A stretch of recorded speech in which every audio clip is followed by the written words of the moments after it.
নমস্কার ভিউয়ার্স, আসসালামু আলাইকুম। Welcome back to my channel Mukta's kitchen.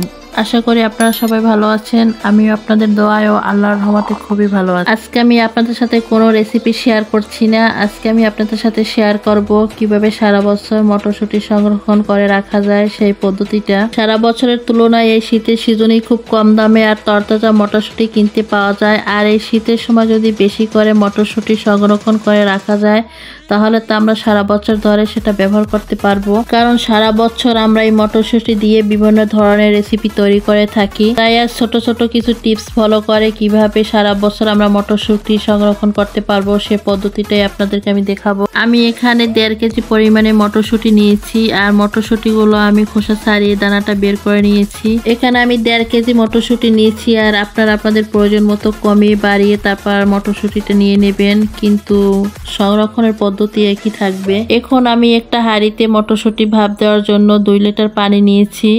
পানিটা গরম হলে এর মধ্যে আমি দিয়ে দিচ্ছি 1 চামচ লবণ আর দিয়ে দিচ্ছি 1.5 চামচ চিনি।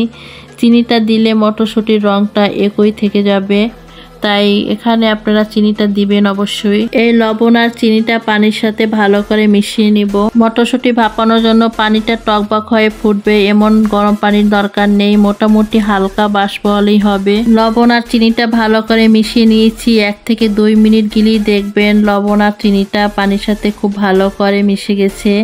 যখন চিনি আর লবণটা মিশে যাবে ঠিক তখনই দিয়ে দেব খোসা ছাড়ানো মটরশুঁটিগুলো। এখন চুলার জালটা মিডিয়াম রেখে এই মটরশুঁটিগুলো ঠিক 2 থেকে 3 মিনিট গরম পানিতে ভাপিয়ে নেব। খুব বেশিক্ষণ রাখবো না, বেশিক্ষণ যদি এই মটরশুঁটিগুলো গরম পানিতে রাখি তাহলে সিদ্ধ হয়ে যাবে।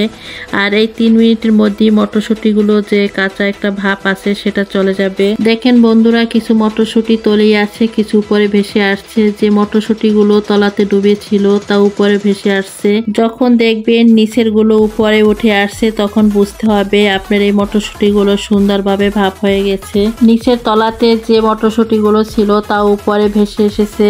আর এখন আমার এই মটরশুঁটিগুলো খুব সুন্দরভাবে ভাপ হয়ে আসছে। এখন এগুলো আমি ছেঁকে নিব। আর আপনারা দেখতেই পাচ্ছেন চিনিটা দিছি বলে রংটা কতটা সুন্দর ঠিকঠাক আছে, ঠিক সবুজ আছে এখনো মটরশুঁটিগুলো ছেঁকে সঙ্গে সঙ্গে দিতে হবে বরফ পানিতে। আমি এখানে 1 লিটার ফ্রিজে ঠান্ডা পানি রেখেছি, তার ভিতরে বেশ কয়েক টুকরা বরফ রেখেছি। এই বরফ পানিতে আমি গরম মটরশুঁটিগুলো দিয়ে দিব।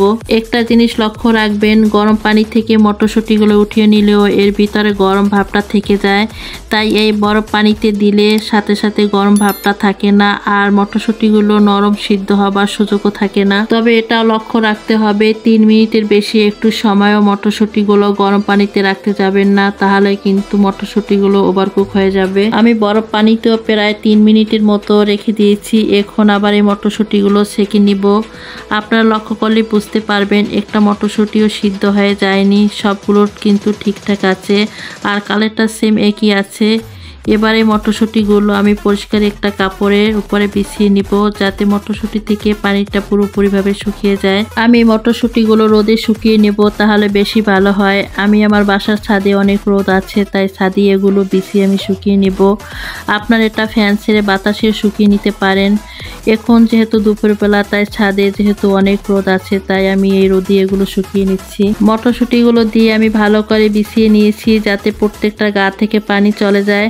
আপনারা চাইলে কাপড় পাল্টিয়েও দিতে পারেন, তাহলে আরো বেশি ভালো হয়। আমি মটরশুঁটিগুলো দিয়ে উপরে আর একটা কাপড় দিয়ে চেপে চেপে দিচ্ছি যাতে উপর থেকে পানিটা কাপড়ের সাথে চুপসে আসে। আমি এভাবে মটরশুঁটিগুলো রোদে প্রায় 30 মিনিটের মতো রেখে দিব। যেহেতু ছাদে অনেক রোদ তাই এর বেশি রাখার আর দরকার নেই, 30 মিনিট রাখলেই হয়ে যাবে। 30 মিনিট পর আপনারা দেখতেই পাচ্ছেন মটরশুঁটিগুলো পুরোপুরিভাবে শুকিয়ে গেছে। আমি যেহেতু এটা রোদে শুকিয়ে নিয়েছি তাই এটা আমার শুকোতে 30 মিনিট লেগেছে।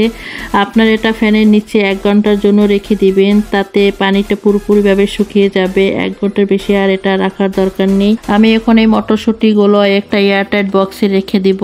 তো আপনারা জিপলক ব্যাগও এগুলো রাখতে পারেন। তো আমার হাতের কাছে জিপলক ব্যাগটা নেই তাই আমি এই এয়ারটাইট বক্সে এগুলো রেখে দিচ্ছি। তো বন্ধুরা, আমি আপনাদের বোঝার সুবিধার্থে দেখাচ্ছি। আপনাদের কাছে যদি জিপলক ব্যাগ বা এয়ারটাইট বক্স না থাকে তাহলে এই জাতীয় প্লাস্টিকের পলি ব্যাগ করে আপনারা এই মটরশুঁটিগুলো সংরক্ষণ করে রাখতে পারেন। পারেন, তবে লক্ষ্য রাখতে হবে যাতে মটরশুঁটির গায়ে কোনো প্রকারের পানি না থাকে। মটরশুঁটিগুলো যদি আপনারা ভালো করে শুকিয়ে না রাখেন বা মটরশুঁটির গায়ে যদি পানি থাকে, তাহলে আপনারা যদি এটা ডিপ ফ্রিজে রাখেন তাহলে মটরশুঁটির গায়ে পানি জমে যাবে। এবার আমি এই মটরশুঁটিগুলো ডিপ ফ্রিজে সারা বছরের জন্য রেখে দিব। যখন আমার যে রান্নাটা এটা প্রয়োজন হবে তখন আমি এটা নামিয়ে ব্যবহার করব। তবে এটা কিন্তু লক্ষ্য রাখবেন, এগুলো কিন্তু ডিপ ফ্রিজে রাখতে হবে, নর্মাল ফ্রিজে নয়। নর্মাল ফ্রিজে যদি রাখতে যান তাহলে এটা বেশি দিন থাকবে না, নষ্ট হয়ে যাবে। আশা করি আমার আজকের এই মটরশুঁটি সংরক্ষণ পদ্ধতিটা আপনাদের কাছে ভালো লেগেছে বা কোনো রকমের উপকৃত হয়েছে।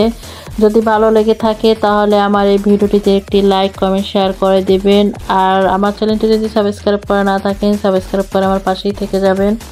আজকে পর্যন্তই, সবাই ভালো থাকবেন, সবাই সবার জন্য দোয়া করবেন। আল্লাহ হাফেজ।